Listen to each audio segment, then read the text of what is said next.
are asking, did you say Biafra will come in 2023? Biafra has been restored already. What is remaining is a complete declaration that will be defended. And before that happens, there are many things that we need to put in place. I want you to recount the achievement of the Biafra Republic government in exile under the leadership of Simon Ekpa, what we have achieved in 2023, and ask yourself that question again, and you will look very stupid. We have been able to form government in exile in 2023. In 2023, we have formed the de facto government.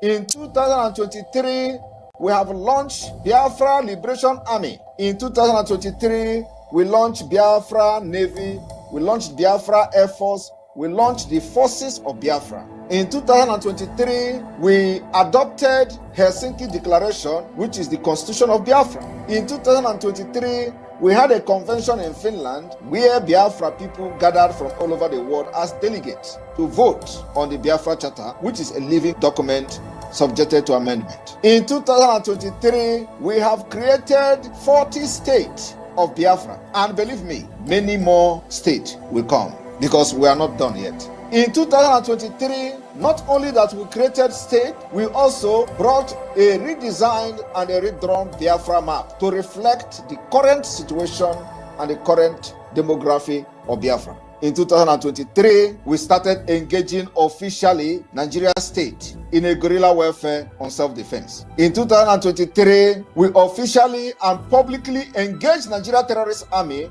and we are neutralizing them on daily basis. It has never happened before in the history of Biafra after the war. In 2023, we publicly and openly made sure that Nigeria doesn't kill again in Biafra land and go free. So, if you look at those things I've mentioned and those ones I have not even mentioned, are you still going to challenge Simon Ekpa that Biafra has not been restored in 2023? Biafra declaration is not about mouth pronouncement. It's about putting every structure in place. It's about putting every mechanism and measures in place to shaping the map and the structure of Biafra. In 2023, we have designed the economic viability of Biafra. In 2023, we have kicked off the Biafra Urban Development Project. In 2023, we've made a lot of impact globally. In 2023, the Biafra awareness gained the highest momentum in the history of Biafra since after the war. In 2023, we made the Nigeria terrorist army to cry on the floor of National Assembly. It has never happened in the history of Nigeria. In 2023, those who are serving as the agent of Nigeria, benefiting from the corrupt entity called Nigeria, openly called for persecution, execution, and the kidnapping and arresting of Simon Ekpa because they know that this is a different thing from what they have seen in their entire life. In 2023, they call for the arrest of Simon Ekpa and call for the release of Nnamdi Kanu. Confusion. In 2023, after they have used many years to plan the kidnap of Nnamdi Kanu, they have come to say Nnamdi Kanu is a saint. He's a very gentle man. He's a nice person. But just 2 years ago, they kidnapped this nice person from Kenya. 2 years ago, they tortured him for 8 days. 2 years ago, he was an evil man. 2 years ago, they called him terrorist. 2 years ago, he was everything evil to them. 2 years ago, they spent hundreds and hundreds of millions of dollars. They kidnapped him and put him into a private jet from Kenya to Nigeria. 2 years ago, Nnamdi Kanu was everything evil to Nigeria, including to Ohaneze Ndigbo and all of them. 2 years ago, he was the only problem of Nigeria. 2 years ago, he was the only person that constituted all manner of insecurity in Nigeria. He was the one who is more deadlier than Boko Haram. He was everything that Nigeria don't want to see. Today, as Simon Ekpa take the Biafra liberation to the next level, the same people are now calling Nnamdi Kanu the most sensible person. These are hypocrites. These are devilish people. These are criminals that only thing they want to do is to give dog a bad name in order to kill it. They have given that name to Nnamdi Kanu. They themselves were the one who condemned Nnamdi Kanu. The same people today, they have seen that, yes, indeed, someone actually followed this footstep of Nnamdi Kanu and ready to drag all of them to Biafra land. So that when we get to Biafra land, we will treat their fuck up very well. Today, the same people who gave the bad name to Nnamdi Kanu, in order to be kidnapped. They slandered his name, blackmailed him to other ethnic nationalities in Nigeria. All of them today has come to say that Nnamdi Kanu is very sensible. Now it is Simon Ekpa is the problem. These people who are just evil from birth refuse to understand why Simon Ekpa have decided to take this thing upon himself to liberate the people of Biafra who has been subjugated and chained with Islamic State agenda. They found themselves in a hole. They tagged us, thought, in a circle, because they thought that they have actually systematically conquered everybody by dividing, creating state, dividing us, changing the demography and map of Biafra people. And at the end of the day, they structured out 5 tiny states, called it 5 Eastern states. And they say, let us continue to divide them. And now they tell you, oh, you are talking about Biafra. You are just 5 states in the circle. We have come to destroy their evil agenda. Today, you will understand that the plan of the Islamic State has failed. Today, the Biafra people are proudly announcing the 40th state, which is called the United States of Biafra. 40 complete states, cut across board, including in the area where they claim they were never Biafra. I have come to learn from what Biafra did wrong in 1967 to 1970. I have come to learn what Wazirike did wrong from the time he started the Biafra movement, and I have come to learn what Nnamdi Kanu did right and was in the process. And I have come to learn what Nnamdi Kanu did right. And I have come to learn what Nnamdi Kanu did what? Did right. This man is committed to Onyendu. Committed. That's why he is the true disciple of Onyendu. That's why he promised, I will help Nnamdi Kanu to restore Biafra. Odogu Igade. Odogu Igade. Where they claim they were never Biafra. I have come to learn from what Biafra did wrong in 1967 to 1970. I have come to learn what Wazirike did wrong from the time he started the Biafra movement, and I have come to learn what Nnamdi Kanu did right and was in the process of doing before they planned and kidnapped him. I continue from there, and today we are where we are. They are not resting. Those IPOB Nigeria are not resting as well. Every given opportunity, they think that there is infight in the Biafra government. They will say, oh, their hope now is that they are fighting. And they are hoping that there is infight in the Biafra government. That is to tell you that, like we said, they are cursed. They are cursed. And they can never rise again. Biafra government in exile is a government that nobody born of a woman marching on this planet, using your foot to walk on the ground, will ever destroy. Biafra has been restored in 2023. We have a government, we have a structure of the government of Biafra, we have every department that made Biafra government a legitimate government. The people of Biafra are loyal to the government, both in the exile and in the homeland. We have governors, state administrators in all the 40 states of Biafra. We have the deputy governors, which is called administrators. We have the secretary of state of each state in Biafra land. We have the chairman and managers of county and the district. If you do not understand that with this structure we have now, one day you will sleep in Nigeria and wake up in Biafra, it means that you are an idiot. I told you that by the time I finish with Nigeria, you will sleep in Nigeria one day and wake up in Biafra. The next phase is to set up the police of Biafra. The reason why we have not set up the police is because it is going to be state police. Every state will have their police. Every state will be independent. It is going to be local police, and there is no interference from the central government of Biafra. The military is a joint military. It's one military that will protect the territorial integrity of Biafra. When one state is attacked, it means that you have attacked all of us. So my people, for those who are asking when are you going to declare Biafra, we have already declared Biafra. We are only waiting for us to conclude the last phase of the Biafra government, and one day you will sleep and wake up in Biafra. Like I said, then we must capture every cranny of the Biafra territory. Yes. Yes. Thank you for joining me This hour of the night, I greet you all and I bring you good tidings. Just like I promised us, I am going to bring the interview that Mazi Omoyele SOWORE had with Symphony. And tonight you're going to understand the reason why Tinubu, Omotosho, and the rest of them must need to beg Mazi Nnamdi Kanu. That is, they need to apologize to Mazi Nnamdi Kanu if they want to see anything good in their life. If they want to ever see, if there's anything left in their tomorrow for them to see, if there's anything left in their tomorrow for them to see, they need to apologize to Mazi Nnamdi Kanu and open the doors of captivity. They locked against him and let him go home. That is it. And this is one of the best interviews. In fact, Omoyele SOWORE is just is a genius. Is a I don't know, genius. It shouldn't be the word I should use. He's a determined, ferocious freedom fighter, fearless at that, very, very fearless.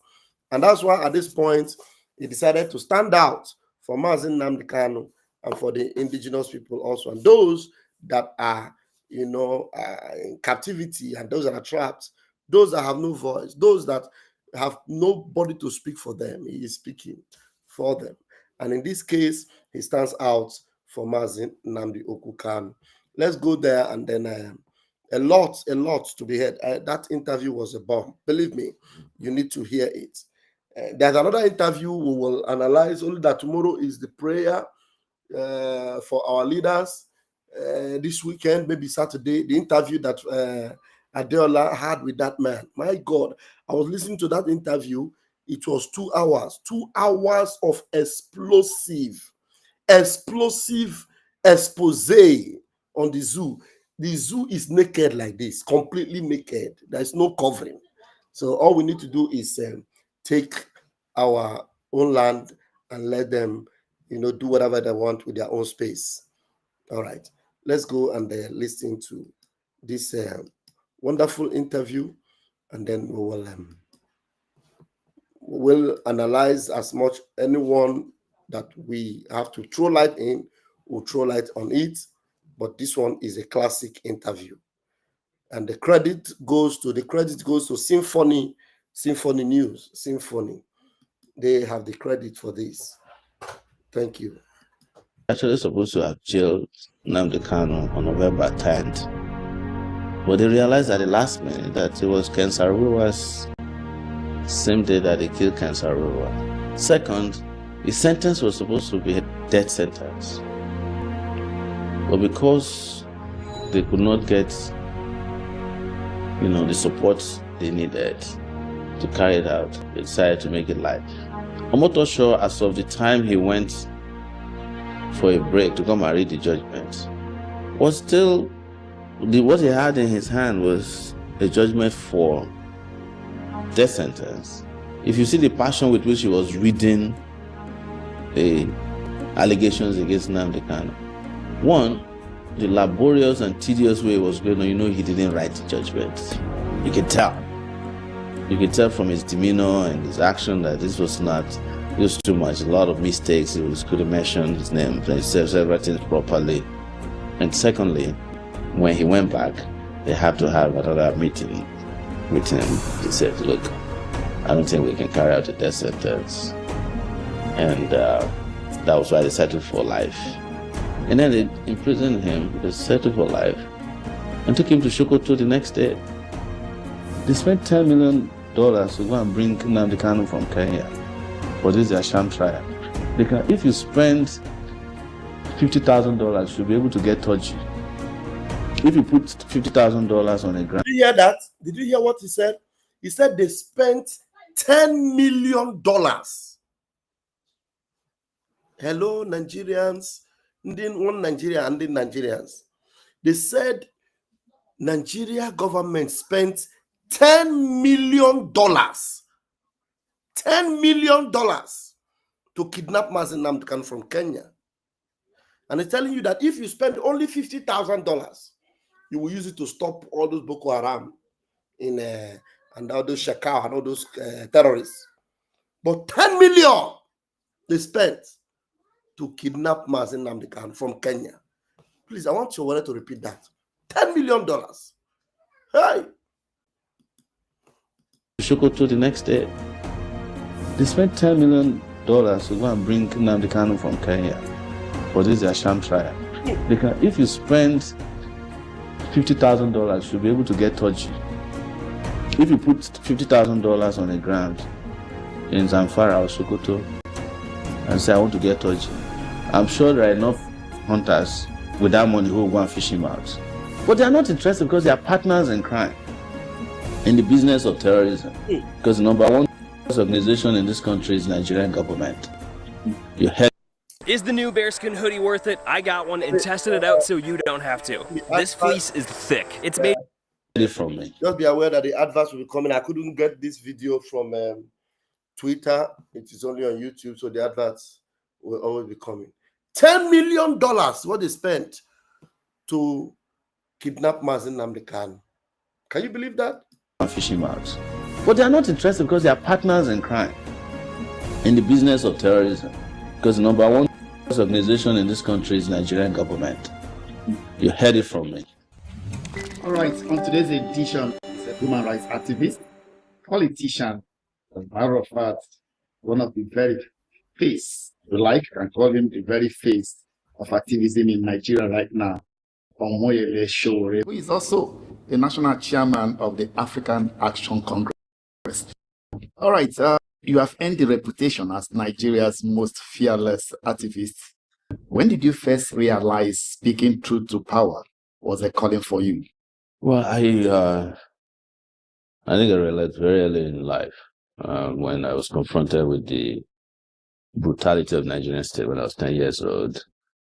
My village was invaded by the people you call Mopo now, or the kill and go police, because of an altercation between them and the youths on Christmas Eve, 1980. So the brutality, the trauma, and the degradation we followed that night as a family, as a community, forced me into a space where I said to myself, perhaps there might be an opportunity in the future. If I live to be old enough to speak to the power, I will confront these people. That was 10 years old. Of course, that is the internalization of that decision. The externalization was unraveled as I went to secondary school, where you had to confront teachers, principals, and then when I got to the university, I had to confront principalities. And this were made up of vice chancellors of our University of Lagos and eventually the military government. And ever since then, everybody in power, whether you're police, army, civil defense, governor, senator, anybody that's abused power, we try to speak truth to that power and confront without fear. I guess that's what I mean by fearlessness. You don't fear for your life? Oh, no, not anymore. I just had gotten to a point in life where I know that what is holding a lot of people back from what is right and just, the majority, is fear of death. And that death is going to come anyways, whether you're afraid or not. Yeah, it's a necessary end. What are your thoughts with the spate of kidnappings of school children across the length and breadth of the country under President Bola Tinubu, especially considering the circumstances under which we are told they are released or they walked away, they escaped, and so on? How does it project this government? Well, you must look at it from the point of view of the Nigerian state itself. And that's regardless of those who are in power now. But as of today, it has escalated to this point because over the years, you've just had leaders who did nothing for the country to make the country have a safe, secure, and prosperous future. Even though we've made so much money from resources that we didn't put there, certainly very great resources. But of course, the current managers are the same set of people who promise you that they will turn the country into a Dorado, but they have turned into a Hobbesian state. You know what Thomas Holland's most important quote is, he said, it has become a place where life is solitary, very poor, nasty, brutish, and short. That's where Nigeria is today, it's a Hobbesian state. And it was because the current president was one of the architects of the Nigeria that we have today. It didn't start today. He's been a senator. He was senator in 1992. How do you mean by what Nigeria is today? He's an architect of it. Because he was one of the people who even people thought they fought for democracy. Never really fought for democracy. They were fighting to get power. And when they didn't get power in 1993, they ran away. And what were they doing when they left the country? He pretended, alongside some others, to be fighting for democracy. But he was actually dealing in drugs, heroin. And that's an allegation. It's not an allegation. It's stated in a U.S. District Court official hearing that I was the first to obtain physically on the outskirts of Chicago, where it had been taken after the case was concluded in 1993. It had been taken to the archives. I purchased a copy of that for $76. I can't forget. So, and then when they came back into power, having engaged in all kinds of dealings with the military that was living. And it was Lagos State governor for 8 solid years. What did they do in Lagos? They decided that they would take whatever belongs to the people of Lagos and convert it to their own private accounts and enterprises. And that's how we came about a tax collection procedure by a company owned by Tinubu, known as Alphabet. And from there, one of the most vibrant economies in Africa, Lagos' 6th largest economy, was looted. And Lagos today, if it rained, does easily go underwater. If the money was spent, they made in Lagos and developing Lagos probably would compete favorably with Amsterdam, or even better. I'm just giving you the background so that you can understand why I said that. So when you now reward such a character with the presidency of Nigeria, what do you expect? And you look at the ones who work with Buhari, kept Buhari for a second term, and you know what Buhari did to this country, and you know what their political party is doing to the country, and you know what they are doing today, ruining democracy, engaging in unbelievable manipulation of the judiciary or the judicial process. They are engaging in some of the worst set of people that can run a country. Is in power today. It is difficult, I must say, to tell you who is the worst set of people to govern Nigeria, because I've never seen a good one, as to say, but successively, the worst is always the correct. So, and then you take away the right of Nigerians to freely elect their leaders by manipulating the National Electoral Commission, or the Independent National Electoral Commission. And for those of us who told you that INEC is a political party as opposed to being an electoral commission, you saw what they did. The man who just left less than 3 months ago has been offered an ambassadorship, effectively giving him immunity to answer for his crime or crimes in the 2023 election. So that is how I came about my conclusion that you shouldn't have expected anything better. Yes. I will still return to the kidnap, but somehow this also aligns with why you seem to be having fresh charges against you, calling the IGP illegal and the president a criminal on social media. Do you regret those statements? No. Or do you stand by them? I was offered the opportunity to recant before they wrote me a letter. They wrote Facebook a letter, wrote Twitter a letter. No, they wrote Twitter first. Twitter brought it to my attention that they want them to take down my position on Twitter. And I said, no, I don't want to. And then they wrote Facebook. And the DSS wrote me directly that they want me to apologize and take down my tweets or posts. And I refused. So if I regret it, why would I refuse and opt to go for a criminal charge to deal with that. I'm going to be charged tomorrow for that offense at the Federal High Court officially, alongside Facebook and Twitter. But Twitter is not making any appearance. They refuse to enter an appearance because they know it's a sham.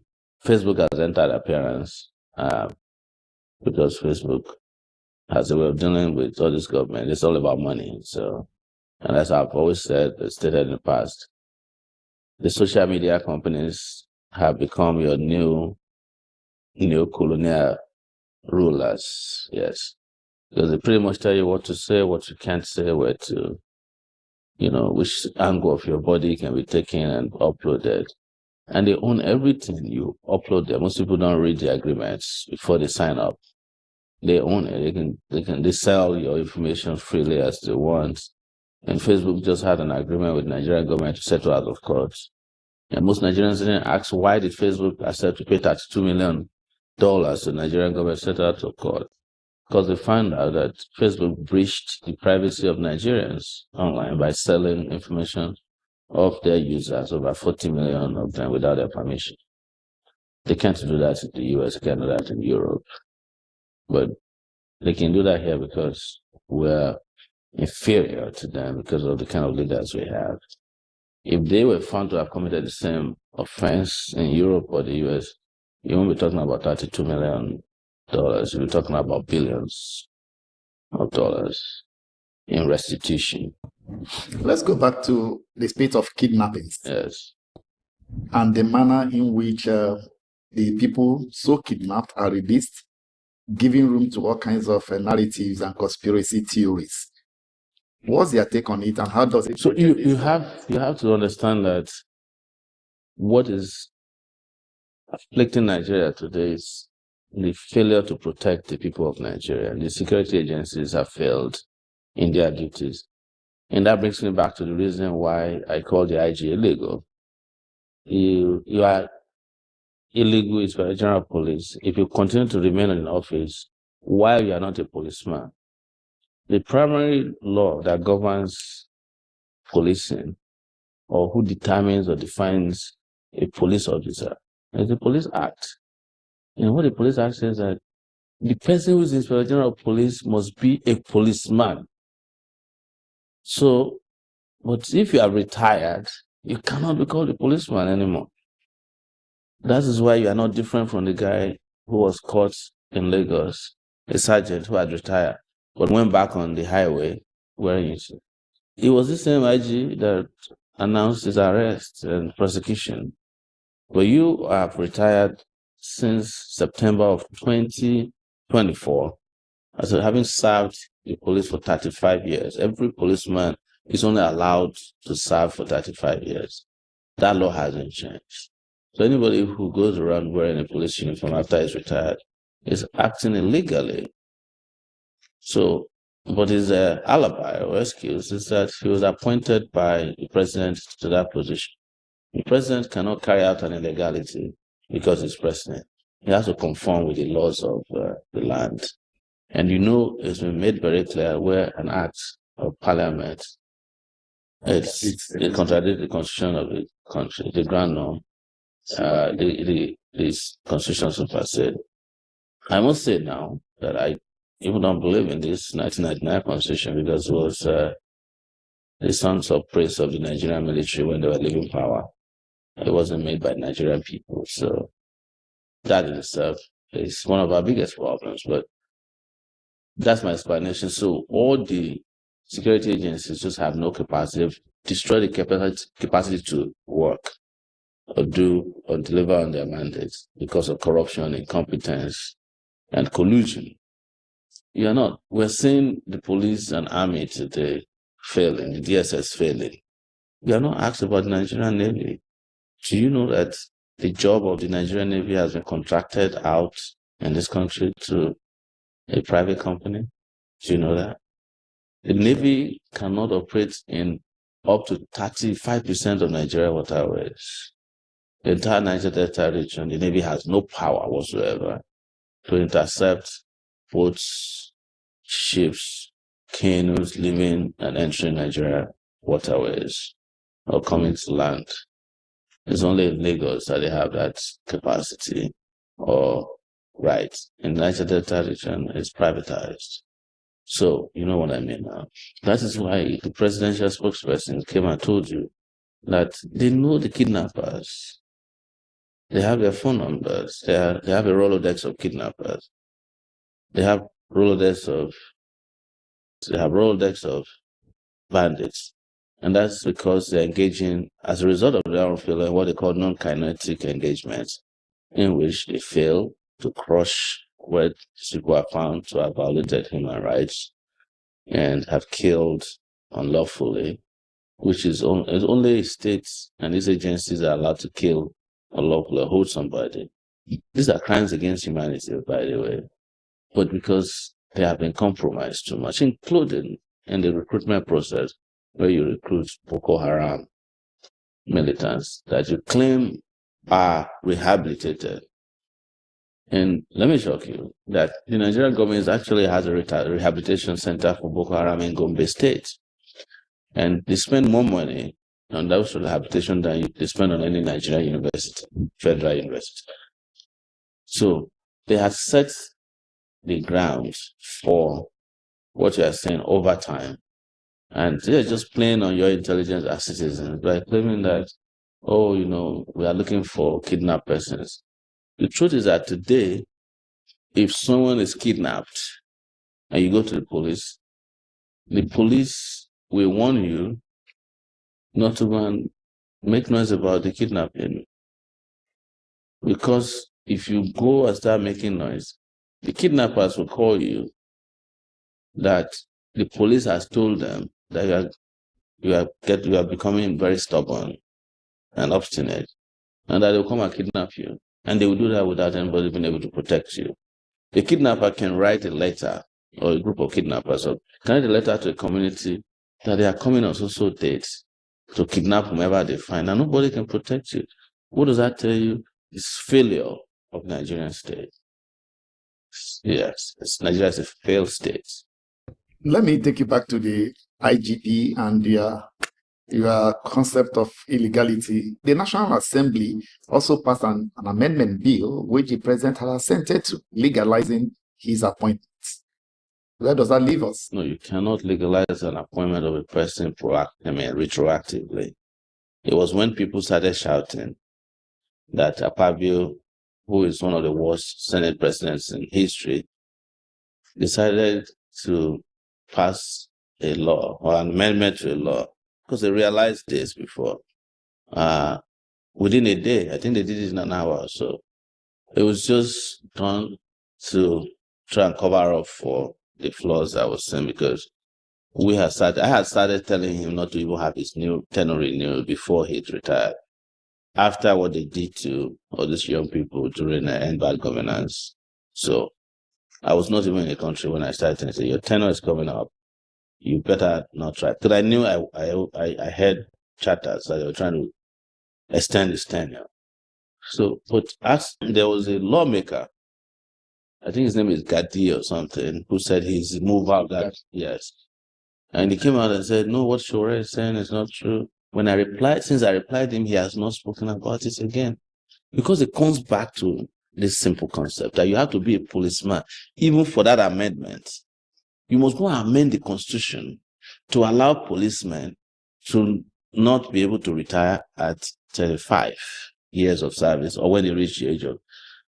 For instance, and to make this easy for you, if I'm taken before a federal high court judge tomorrow, and I heard that the guy has retired and they brought him back, I'll tell him, my lord, you can't try me because you are not a judge. It's the same thing I tell him. You can't arrest me because you are not a policeman.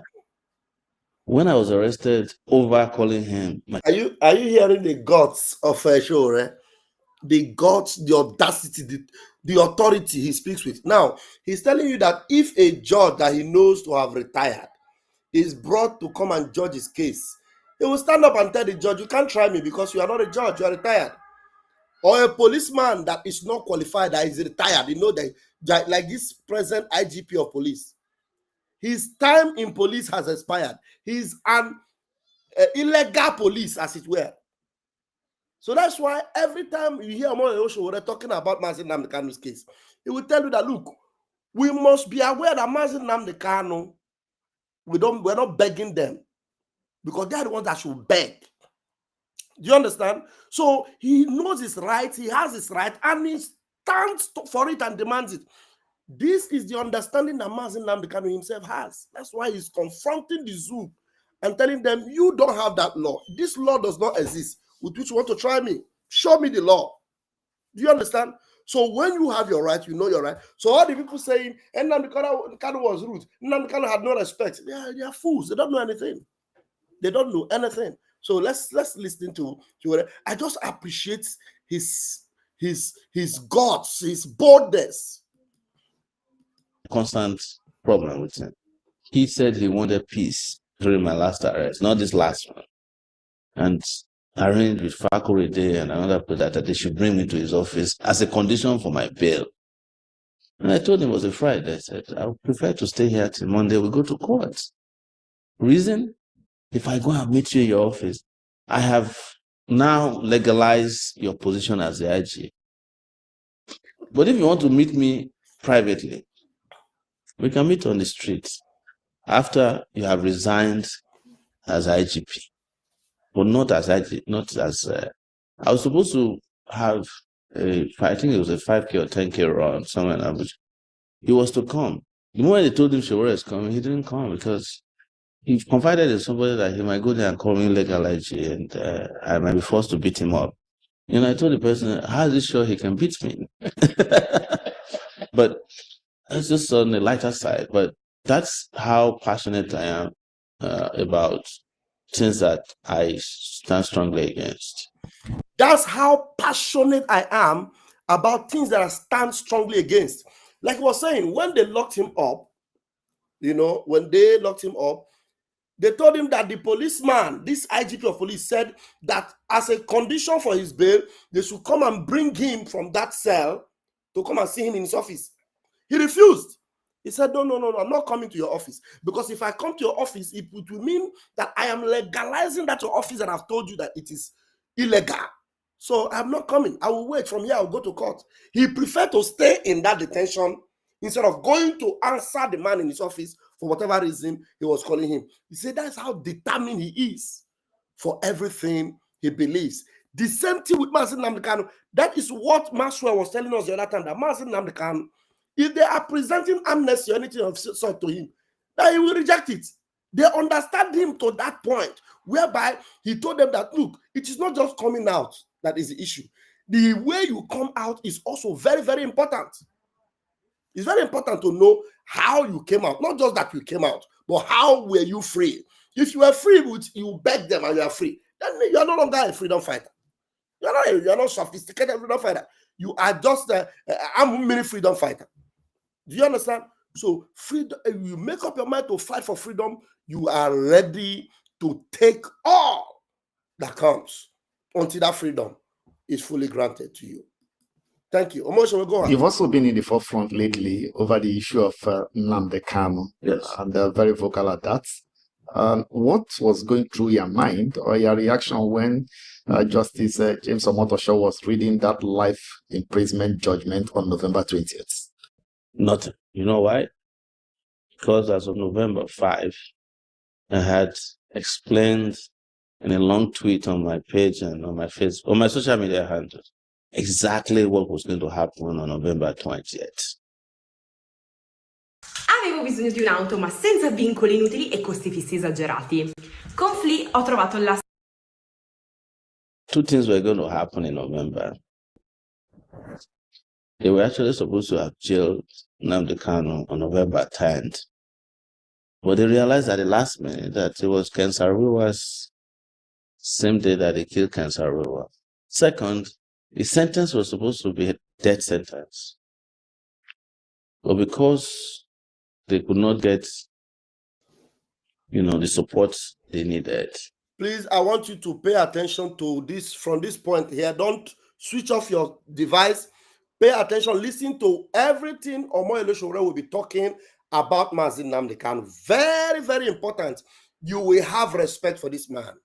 Very, very, just listen to this point from here. Don't touch the dial, don't end it, don't go anywhere, don't go and drink water. Just sit back, because I've watched it, I know what I mean. Sit back and watch everything Yele Sowore said here concerning Nnamdi Kanu, and you will love it. You will love it. Let me start it from that point so that you will not miss anything. Imprisonment judgment on November 20th. Nothing. You know why? Because as of November 5, I had explained in a long tweet on my page and on my Facebook, on my social media handles, exactly what was going to happen on November 20th. Two things were going to happen in November. They were actually supposed to have jailed Nnamdi Kanu on November 10th. But they realized at the last minute that it was Ken Saro-Wiwa's same day that they killed Ken Saro-Wiwa. Second, the sentence was supposed to be a death sentence. But because they could not get, the support they needed to carry it out, they decided to make it life. Omotosho, as of the time he went for a break to come and read the judgment, was still, what he had in his hand was a judgment for death sentence. If you see the passion with which he was reading the allegations against Nnamdi Kanu, one, the laborious and tedious way he was going on, he didn't write the judgment. You can tell. You can tell from his demeanor and his action that this was too much. A lot of mistakes. He couldn't mention his name. He said everything properly. And secondly, when he went back, they have to have another meeting with him. They said, look, I don't think we can carry out the death sentence. And that was why they settled for life. And then they imprisoned him. They settled for life and took him to Sokoto the next day. The fastest transfer of a prisoner. And it was to send a message to the people on whose behalf he was sentenced to life. Because nobody should deceive you. Nnamdi Kanu's offense has nothing to do with what they read as his charges. Some of those charges are dead. Some of them no longer, some of the laws under which they do not exist, like the treason charge. You can't charge somebody for treason after 3 years of committing the offense. So they charge him almost 4 or 5 years after he committed the offense. Some of the charges restated had already been struck out. So it was just what they call trial and error. His offense is that he was asking for the breakup of the real estate called Nigeria. And the owners of Nigeria decided that, you don't do that. That's, what is that offense the Christians talk about that is unforgivable it's an offense against the Holy Spirit. This is an offense against the holy oil in Nigeria. That was the reason why Ken Saro-Wiwa was, when you touch that area, they don't waste time, the owners of Nigeria. Then you've touched their economic life and NAV. They'll kill you immediately. Have you been able to visit him in Sokoto? I haven't, but I've had people who have visited and we've been in touch. I've been in touch with him in general, but I've not visited Sokoto yet. But you see what I was telling you when I was planning the protest for Nnamdi Kanu, which I believe also might have led, which I believe was the reason they didn't pronounce death penalty, because that was a lot of attention, and that was why they were upset with me and sent me to Kuje prison for 4 days over that. When we were planning all that, I was calling on all these Eastern governments to speak out. Now they've realized that it's even more burden on them that Nnamdi Kanu is sentenced to death. That's why OT had to fly to Sokoto, maybe on a private jet, to go and visit Nnamdi Kanu. The judge is still going to go there and visit and apologize and confess. It happened to Fela. The judge who sentenced him, when Fela was there, was sent to my door. Are you listening? The judge is still going to go there and apologize to him. These people understand these things. They know Mazi Nnamdi Kanu did not commit any offense at all. Omotosho, where he is now, he's crying, regretting. The judge is still going to go there and apologize to him. It happened to Fela. That area, They don't waste time, the owners of Nigeria. Then you've touched their economic life and nerve. They'll kill you. They kill you immediately. Have you been able to visit him in Sokoto? I haven't, but I've had people who have visited that we've been in touch. I've been in touch with him in general, but I've not visited Sokoto yet. But you see what I was telling you when I was planning the protest for Nnamdi Kanu, which I believe also might have led, which I believe was the reason they didn't pronounce the penalty, because that was a lot of attention, and that was why they were upset with me and sent me to Kuje prison for 4 days over that. When we were planning all that, I was calling on all these Eastern governments to speak out. Now they've realized that it's even more burden on them that Nnamdi Kanu is sentenced to death. That's why OT had to fly to Sokoto, maybe on a private jet, to go and visit Nnamdi Kanu. The judge is still going to go there and visit and apologize and confess. It happened to Fela. The judge who sentenced him, when Fela was there, he was sent to Maiduguri, Bama prison. The judge drove there from Lagos to go and apologize, wherever he was. Judge is still going to, Tinubu will still visit Nnamdi Kanu in prison.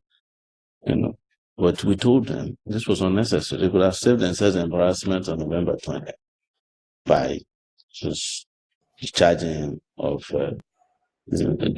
just releasing him unconditionally. They should have saved themselves a lot of embarrassment on that 20th of November. These Nigerian zoological animals should have saved themselves a lot of embarrassment. Do you see the embarrassment going on them now today? They should have saved themselves from such embarrassments. Thank you, Yele. Over that. When we were planning all that, I was calling on all these Eastern governments to speak out. Now they've realized that it's even more burden on them that Nnamdi Kanu is sentenced to death. That's why OT had to fly to Sokoto, maybe on a private jet, to go and visit Nnamdi Kanu. The judge is still going to go there and visit and apologize and confess. It happened to Fela. The judge who sentenced him, when Fela was there, he was sent to Maiduguri, Bama prison.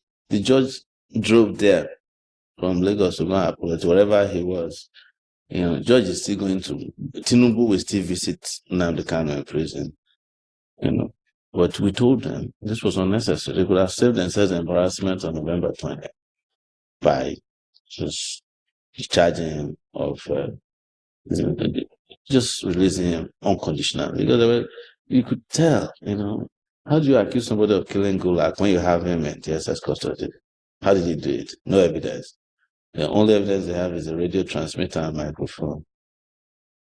I was looking for an evidence of, he went to buy a ship of weapons and sent to Nigeria. No, not even a bullet.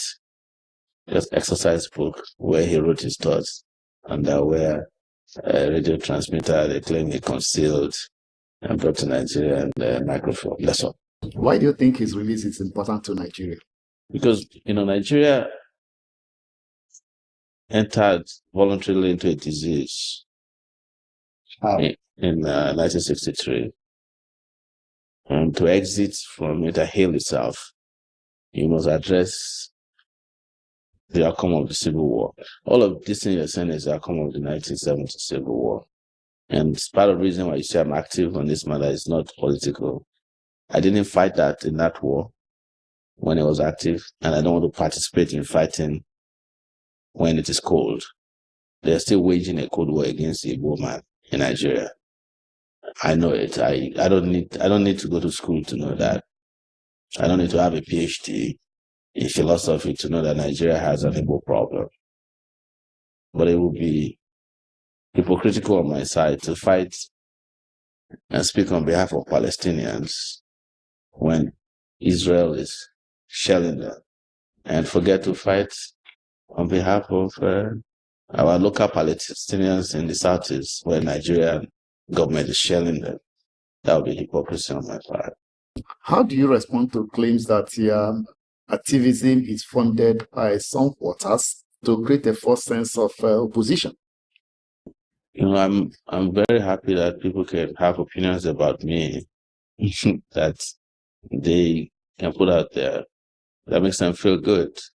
But if you want to do an activism that is creating a forces of opposition, go and put your younger brother out there and then shoot him, and you finish burying him and you continue your activism. Be expelled from the university twice. Let your nose be broken. Let your mother have stroke because they detain you for a long period of time. Let your passport be seized and you can't see your children for 5 years and you have to be with your wife for be shot at, let them go after you everywhere you go. So, and then we can all come to a place where we say, oh, we have created another activist who created a forces of opposition. I'm not trying to be an opposition.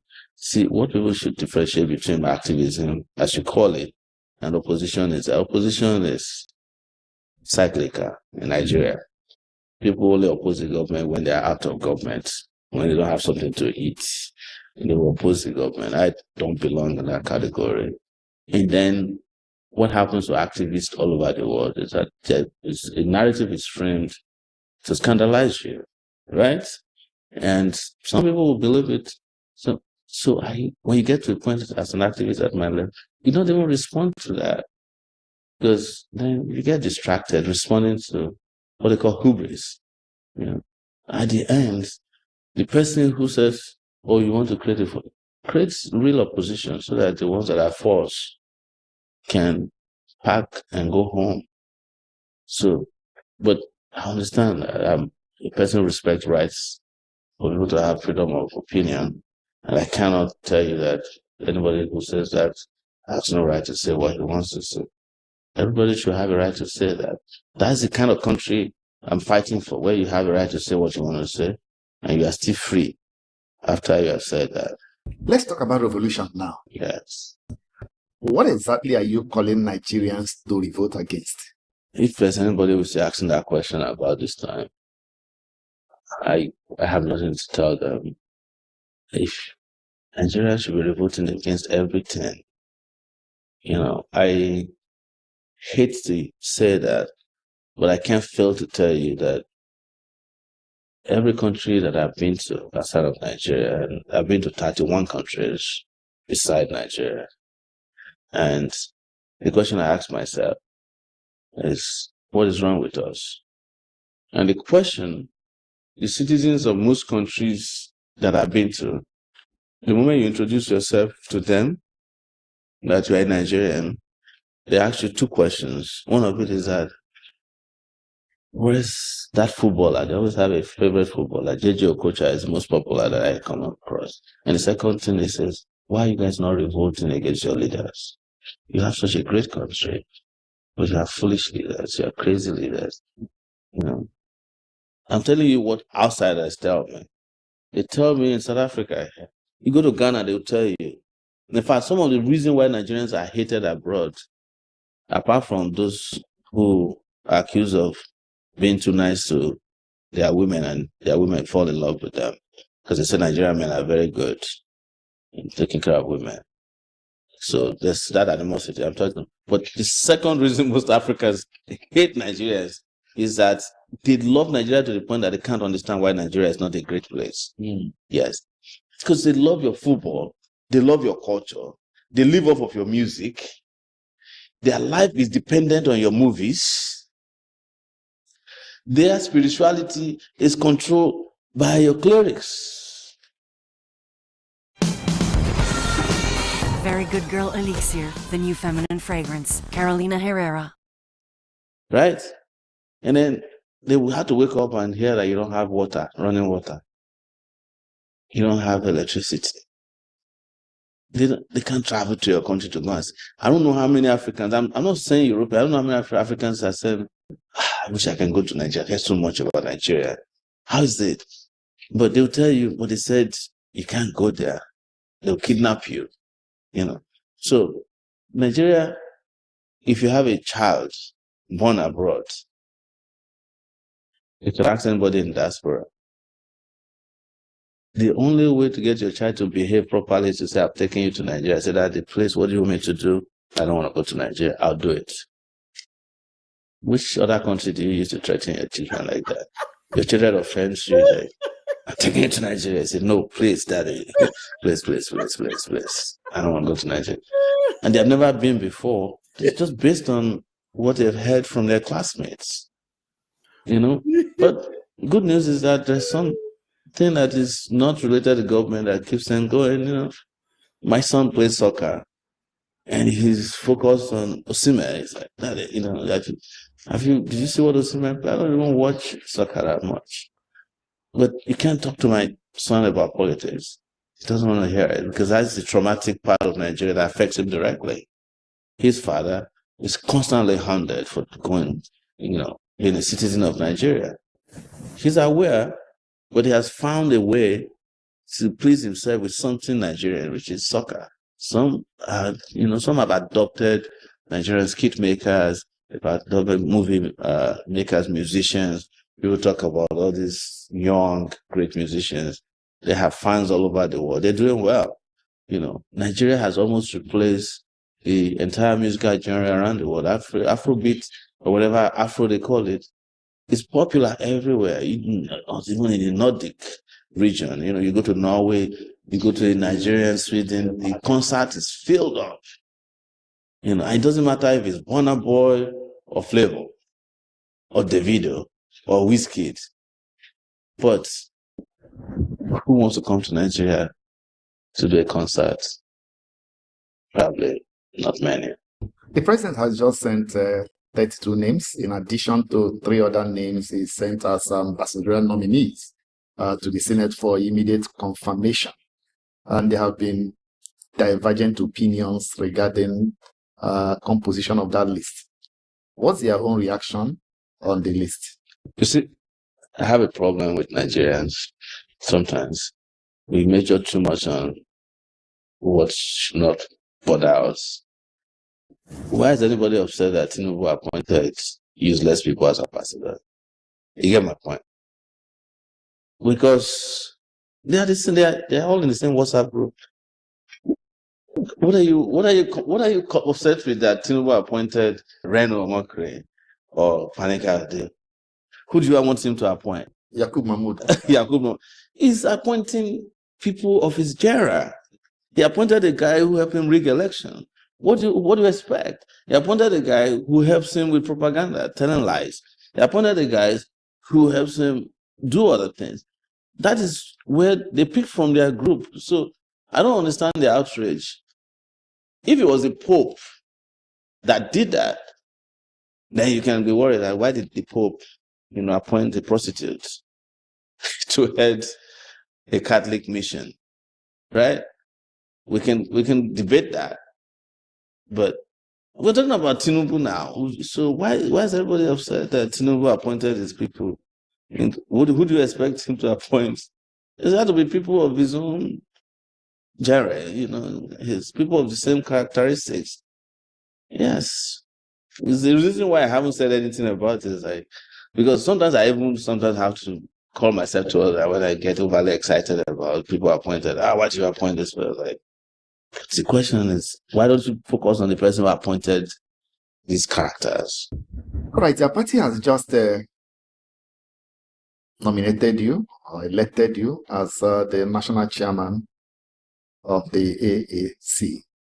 Are you likely to allow another person to flag the presidential flag in 2027? See, a political party has members. The members decide who is going to run in the party. That is why it is the political party that run in elections. Are you getting my point? Not the particular individual. So the political party appoints or elects or nominates a flag bearer to run in national elections. The political party is the one who makes the decision that you are talking about, not me. But will it be fair for a political party to have the national chairman transmute to the national flag, the presidential flag bearer of the party? So that's exactly why and where I know you are going, is to make it sound like, the chairman of the party has a constitution that determines who can run even in his own internal election. I am glad that you said the party had an election. And the reason why anybody is concerned about AAC is because AAC is a great party, and I'm happy to hear that. If I ask you, who is the chairman of SDP, I'm sure you don't know. I know two people. Exactly. If I ask you who's the chairman of AA, you probably don't know. You probably know the chairman of APC, and I guarantee you don't know the chairman of PDP, because there's none.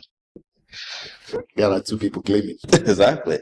So if a party in this time in Nigeria's life can organize itself so well that it can have a rancor-free election, no matter how small the party. There are only 18 political parties in Nigeria. Do you know that? There used to be 80 political parties. AAC was one of them. When it became 18, AAC is still one of them. And AAC doesn't have the kind of problem the party that you claim are major parties have. Does that have anything to do with its size? No, because there are parties that have smaller size that have bigger problems. For instance, the Labour Party is not as big as people think, because in 2019, I had more votes than the presidential candidate of the Labour Party. But so as to rest your concerns is that if you want to run as a candidate in AAC, as a presidential candidate, you better join now so that you can run. Nobody will stop you. But if you are not a member and you think you can bring money to come and buy the presidential slot of the party, too late, because the party is not for sale. But I can tell you that majority of the political parties exist to sell forms. We exist to sell ideas to Nigerian people. Why is AAC, you often refer to AAC as a revolutionary party? Why do you refer to that party as such? Because it's a party that has an ideology that's socialist in nature and has a very radical transformative agenda that you and I refer to as revolutionary, in the sense that we have made a decision that we will change this country through the ballot, hopefully. And if they compromise the ballot, we'll change it by any other means necessary. It's not a threat. You know, I've been tried for treason before, and I've defended the same position. I was arrested and tried for treason for saying that I want a revolution in Nigeria.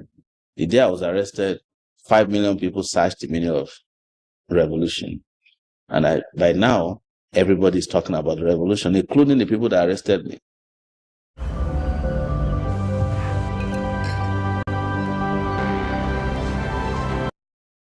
Minus the one who was the head of state then, who's late. Even the likes of Malami, they are all talking about revolution. They want revolution, you know. El-Rufai, they want revolution. Babashiro, even Rotimi Amici, they are saying they want revolution. How do you feel when you see them now talk about revolution? How do you feel? I know they don't mean it, so I don't hold it against them. But I feel good that I have something that I pioneered that has been widely accepted, yes. And that was why it is different. It's a party that has stood on the same path and maintained the same traction over all these years, when other parties have gone left and right, and some have devolved, evolved, and dissolved. So, but you know, the reason why anybody will worry about it is because it's a futuristic party as far back as 2018. And now the world is like, oh, these guys, we've ignored them for so long.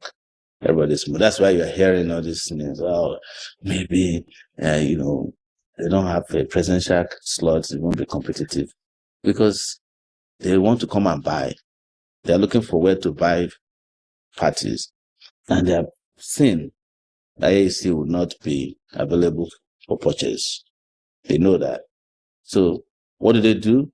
They create narratives as such. You know, since I came here, you've confronted me with different kind of narratives about me. A week ago, the narrative about me was that I was the one who helped Boko Haram to kill the Brigadier General. They wrote a whole narrative about it, that had Sahara reporters not reported that the guy was missing, they would have located him. That was narrative for last week. The week before, it was the fact that I wanted to stop the judiciary from concluding Nnamdi Kanu's trial. The week before is that the IG accused me of wanting to cause a mutiny within the police force because I was fighting for police welfare. So every week there's a narrative against me. And I'm happy about it because it means that we're doing something right by our people. Do you see Tinubu winning 2027? And how do you plan, if you think otherwise, how do you plan to stop him? And are you likely to work with other like minds in other political parties? You see, Tinubu is not going to win any election in this country because Tinubu is not built to win elections.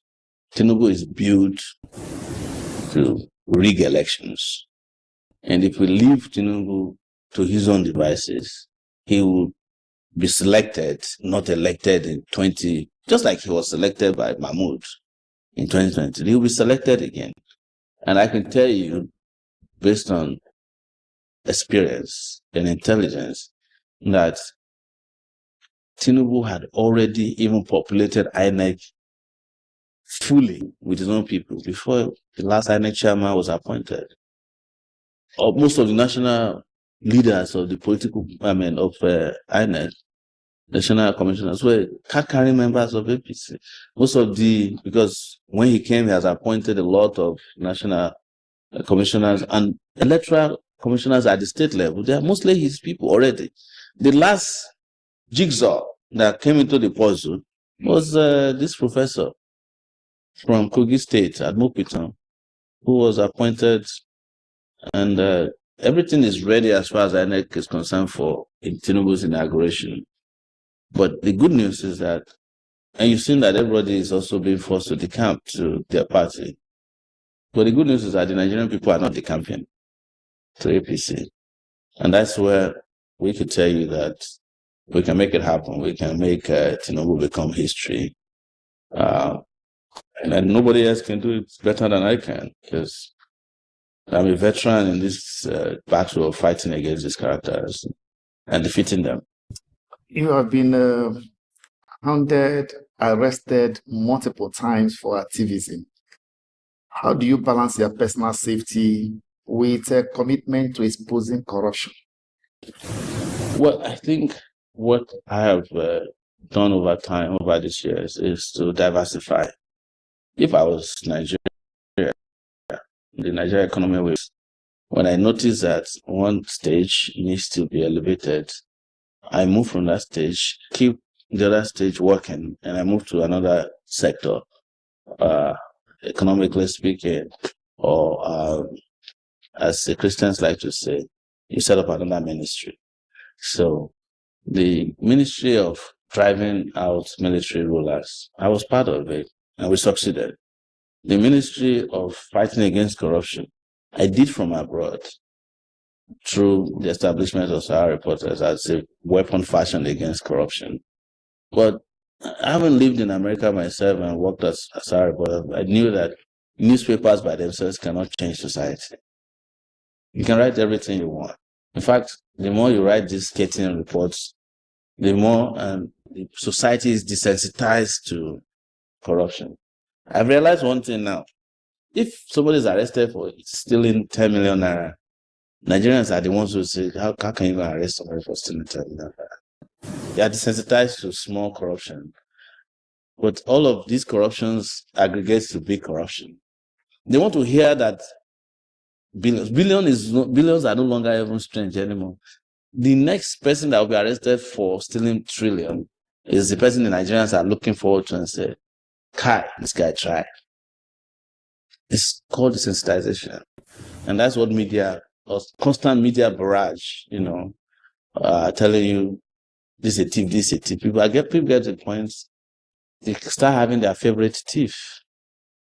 Yes.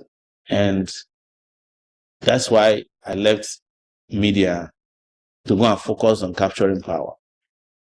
Because without good people running this country, even if you have the best judges, you can't stop corruption. America realized that a long time ago. They don't let you steal their money. They act proactively. America can elect a thief to be president of the country, knowing that he can't steal their money. But if the people want to vote for a thief, No problem. But the institutions will not allow the thief to. You saw what they did to Donald Trump. He submitted a list of people he wanted to punish, took them to court. The judges just threw out the case after 3 weeks. There's no judge in Nigeria that can throw out such a case. Otherwise, my case would have been thrown out over calling Tinubu a criminal. Any serious judge would have looked at it and said, look, what kind of rubbish is this? Even fined the prosecutors. How dare you bring this kind of case before me? So he called the president a criminal. So what? And the judge will look at you and say, what if he proves it? What are you going to do? And I can prove that Tinubu is a criminal. You heard it from me. That is why, of all the people that are complaining that I call Tinubu a criminal, Tinubu is the only one who didn't complain. He didn't say what. He didn't even allow SOWORE to issue a statement to say, I'm not a criminal. He didn't explain himself. Tinubu is a newspaper owner. He owns several TV stations. He owns several radio stations. Not once did he say by himself that SOWORE lied. And don't tell me that Tinubu doesn't know SOWORE. Of course he does. But he knows me enough to know that I'm not flippant to have said what is not correct about him. All right, let's begin to wrap up this way.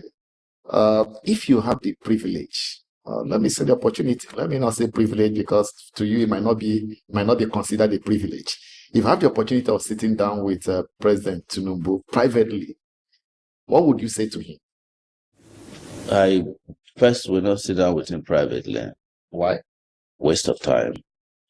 It is not one of the privileges I want to exercise. If I want to sit down with him privately, I would have done that a long time ago. Right?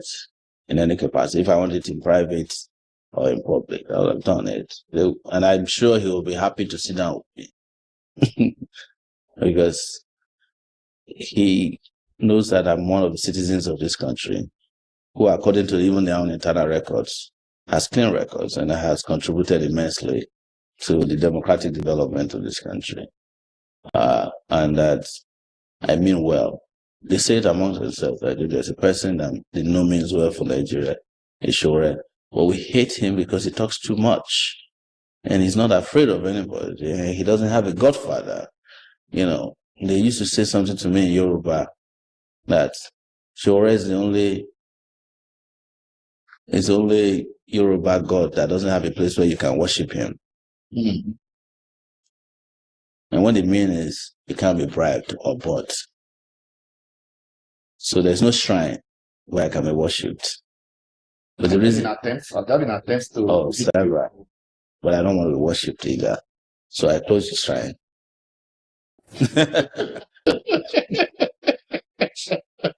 I said let's wrap up this way. The political parties. Yes.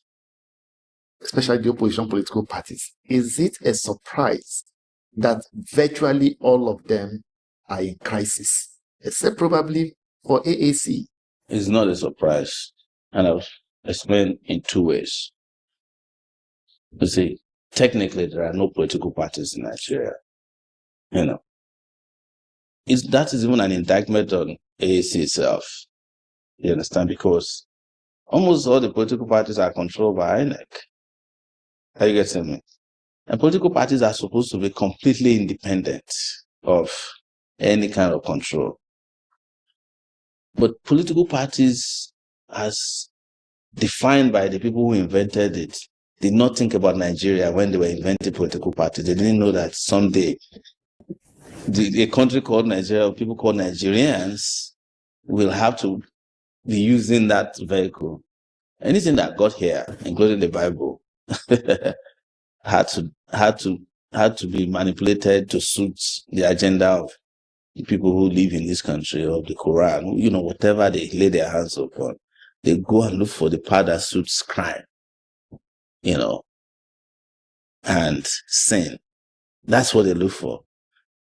And how they can justify it is that the political parties here are set up, and that's my second position, as special purpose vehicles for negotiation for personal interests. So if you ask, for instance, the APC to produce a membership register, do you know they don't have? Sure. They don't care. They don't. Because they don't have to. When we were asked to produce membership register in 2022, we were probably the only party that had a digital membership because we had people registering online. They confessed to us at INEC that APC could not provide membership because they don't have. So what they then did, they got INEC to use INEC voters register to help them create an APC register within INEC. So they took the INEC voter, what you and I register as voters. You can if you come across an APC register, you might find my name there. I'm telling you, because it was not done by consent, it was just a transfer of existing data to a rogue party. Because they're still using longhand, even when the only documents you can find in APC is money sharing documentation. You collect this one, how much did you collect? You this one, how much did you give? Those are the documents you can't find them. They don't. Have you ever seen APC registering members? Never. For a party that's been around since 2013, you would imagine that you can register online. I don't even think APC has a website. I doubt it. So if you ask for APC register, you better go and search. If you are not a member, your name might be there. That's how APC got the register. So I'm explaining to you the rotor, but the other part is that who are the characters in these parties? They are gerrymanderers, The presidents, Americans call carpetbaggers. Money, they are APC, at night, they are PDP. So they export crisis to these parties. They are experts. Even the AAC you are talking about, the only reason we are still here is because we fought back. They took AAC over from us. Between 2019 and 2022, it was at the Court of Appeal that we got the party back. Do you know who did it? Wike. The moment he lost that election in Port Harcourt against our candidates, who was then adopted by APC, and he saw that he was losing, he needed the courts to restore his man to buy back to get back in power. He gave money to our party secretary, got a judge in Abuja to dissolve. They gave them money to go and dissolve. They claimed that they did a shady meeting, dissolved our ESCO, our original ESCO, and then got a judge to accept. The judge who did it is now on suspension, Justice Ekwo. That's the weakest judge in this Abuja. So that's how they drove us out of our party. We went to Court of Appeal. It took us 3 years to get the party back. But the manner and way we fought back is the reason probably they looked at us and said, just leave these people alone. But that's not to say that they will leave us alone, I can guarantee you. But in this type of struggle, we are veterans. We will fight back, and fight back really bad, because even for what doesn't concern us, we fight for others. Lastly. Yes. Lastly and last. Hopefully, lastly. What's their major worries about this country and the people? It is not what bothers a lot of people. When people look at Nigeria, they think of, the majority of Nigerians think like, oh, Nigeria will break and all that. Nigeria has surpassed the stage where it could break.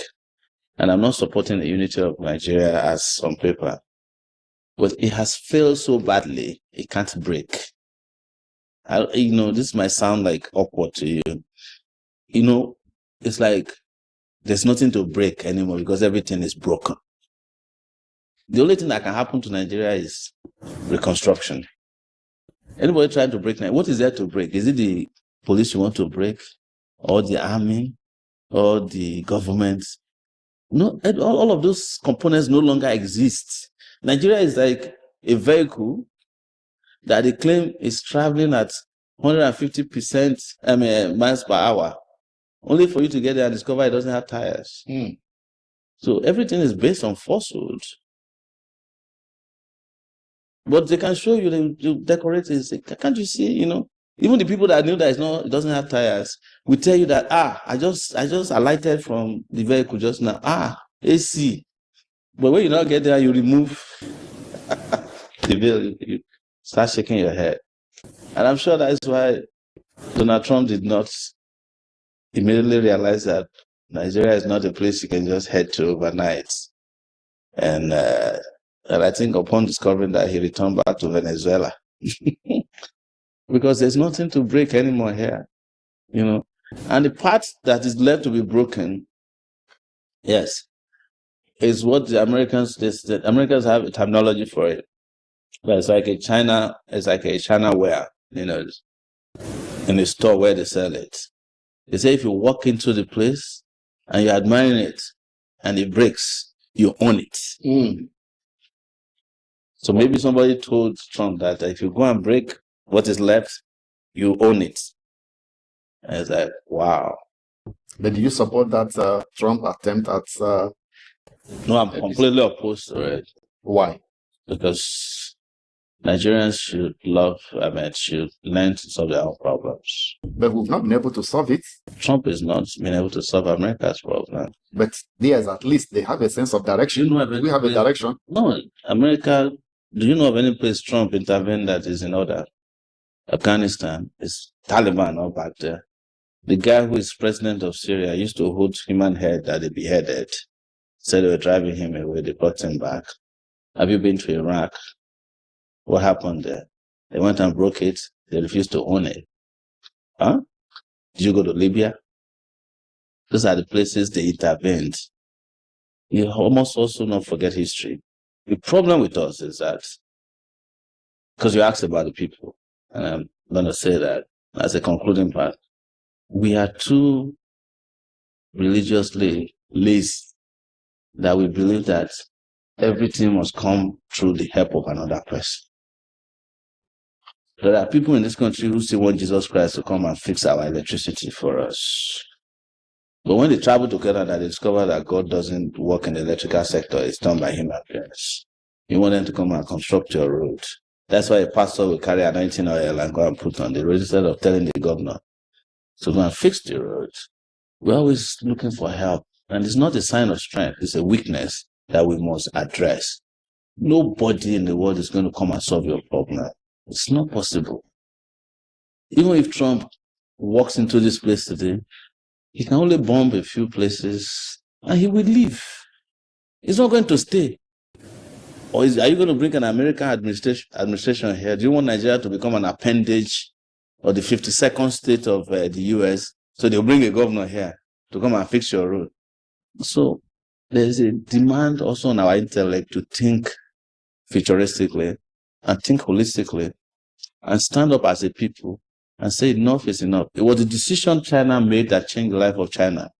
After what is that word they fought about? There was this drug that they fought about, and they were defeated and humiliated, and their leaders decided from that day it would never happen. And since then, China became the most powerful country of the world. They never stopped. They never looked back. We must start that journey now, in which we say we are not looking back until we get to our final destination. Leadership is critical. That is why I'm sitting in front of you and saying there are leaders who can do it in this country. But the question is, are you ready for the leadership too that can take country to prosperity, peace, security, and progress?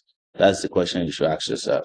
Because each time a solid person comes up as a leader in this country, it is the middle class, who use their own efforts to destroy those people by selling the kind of narratives you are talking about.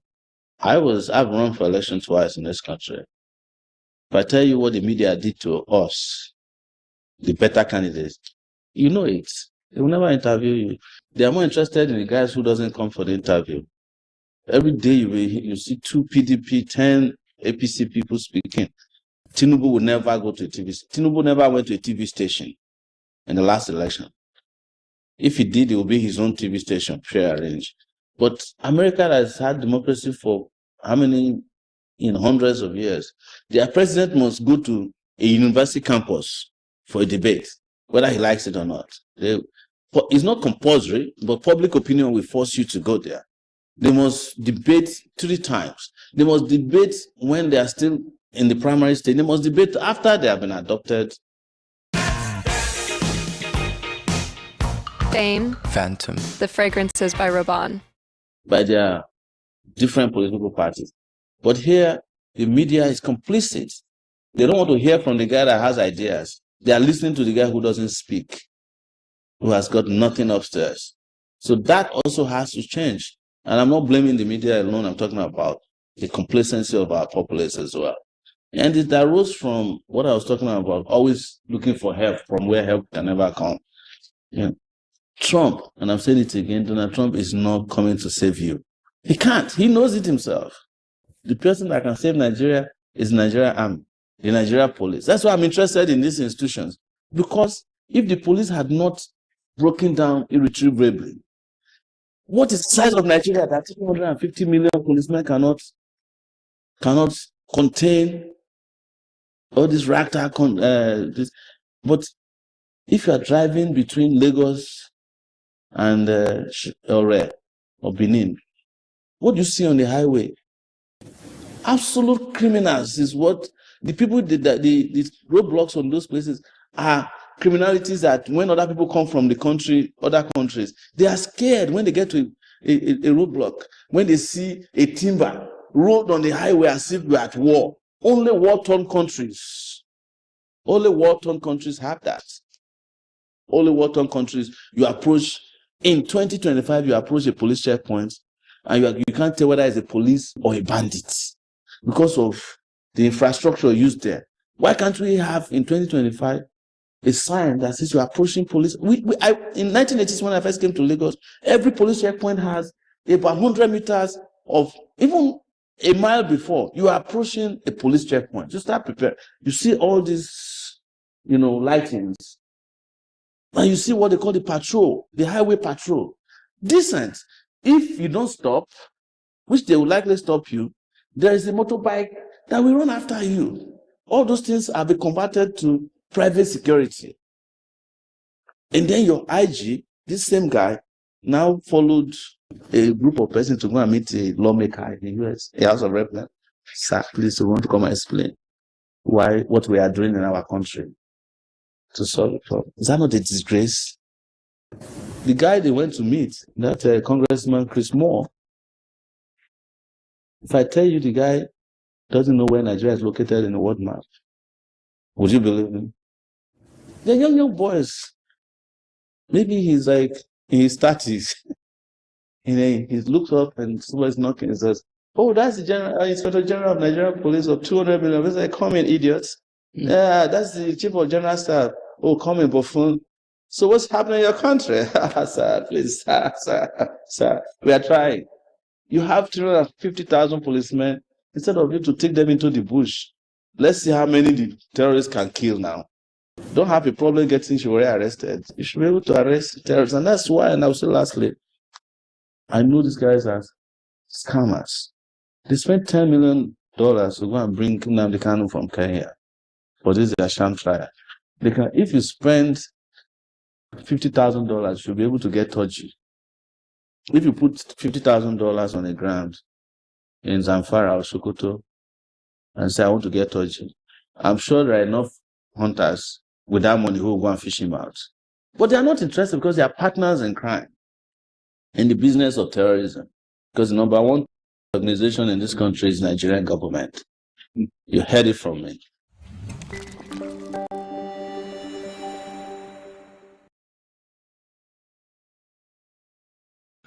Thank you for joining me to watch that. And I'm sure you'll give it your thoughts. He had his opinions about Donald Trump. That's exactly his own opinion, not my opinion, not Briggy opinion. But my concern is his determination to ensure that Nnamdi Kanu gets his freedom. And Nnamdi Kanu is a friend of Donald J. Trump, and he has his own unique opinion about Donald Trump also. So I don't want to analyze that at all. So everyone knows our opinion about Donald J. Trump. Thank you very much, every one of you. Good night. I'll see you tomorrow morning. Airborne.